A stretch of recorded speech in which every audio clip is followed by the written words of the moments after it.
અલ્નીનોની ઘાતક અસર જે છે તે જોવા મળશે તેવી સંભાવના હવામાન વિભાગ દ્વારા વ્યક્ત કરવામાં આવી છે, જેના પગલે સરેરાશ કરતાં 10% ઓછો વરસાદ નોંધાઈ શકે છે અને આ ભારે અલ્નીનોનો જે વર્તારો વર્તાઈ રહ્યો છે તેના પ્રમાણે ખેડૂતો માટે એક મોટી ઘાત ચોક્કસથી છે, જેમાં ભારત સહિત એશિયાના દેશો પર અલ્નીનોની મોટી અસર વર્તાય તેવી સંભાવના હાલ વ્યક્ત કરવામાં આવી રહી છે। પહેલા 98% વરસાદની સંભાવના વ્યક્ત કરવામાં આવી હતી, તે સરેરાશ ઘટી છે અને લગભગ 90%ની આસપાસ વરસાદ વરસે તેવી શક્યતાઓ છે।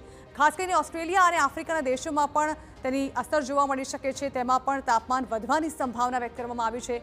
તો ઉત્તર અમેરિકા અને દક્ષિણ અમેરિકાના દેશો પણ અલ્નીનોની ઝપેટમાં આવે તેવી પૂરેપૂરી સંભાવના હાલ જોવામાં આવી રહી છે, જેમાં ભારતની વાત કરવામાં આવે તો દેશમાં સરેરાશથી 10% વરસાદની ઘટ પડવાની આશંકા અત્યારે વ્યક્ત કરવામાં આવી રહી છે, જેને કારણે ખેડૂતોની ખેતી પર તેની માઠી અસર પહોંચશે। ઓસ્ટ્રેલિયાના પૂર્વ અને ઉત્તરના ભાગોમાં તાપમાન ઊંચું જશે, ત્યાં વધુ ગરમી પડવાની સંભાવના વ્યક્ત કરવામાં આવી છે।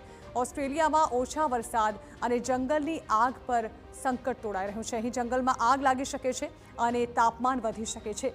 તો ઇન્ડોનેશિયા અને ફિલિપાઇન્સમાં દુષ્કાળ પડવાની ભીતિ પણ આ અલ્નીનોની અસરને પગલે જોવામાં આવી રહી છે। દુનિયાના મોટાભાગના દેશો પર અલ્નીનો અસર વર્તાવશે, તો બ્રાઝિલના એમેઝોનના રેઇન ફોરેસ્ટમાં ઓછા વરસાદની આશંકા વ્યક્ત કરવામાં આવી રહી છે, જ્યાં એક તરફ તાપમાન ઊંચું જવાની સંભાવના, ઓછા વરસાદની શક્યતાઓ પણ વ્યક્ત કરાઈ રહી છે, તો બીજી તરફ કેટલાક દેશોમાં દુષ્કાળ પડવાનો પણ ડર છે, જેમાં દક્ષિણ આફ્રિકાના દેશોમાં દુષ્કાળ પડવાની સંભાવના હાલ આ અલ્નીનોની અસરના પગલે જોવામાં આવી રહી છે। ત્યારે હાલ તો અલ્નીનોની આ ઘાતક અસરથી બચવાનો કોઈ ઉપાય નથી દેખાઈ રહ્યા, પરંતુ એવી સંભાવના પૂરેપૂરી હવામાન વિભાગ દ્વારા વ્યક્ત કરવામાં આવી છે કે અલ્નીનોની અસર જે છે તે દુનિયાના મોટાભાગના દેશો પર વર્તાશે। તો આ હતા અત્યાર સુધીના તમામ ખાસ સમાચાર। વધુ સમાચાર માટે આપ જોતા રહો TV9।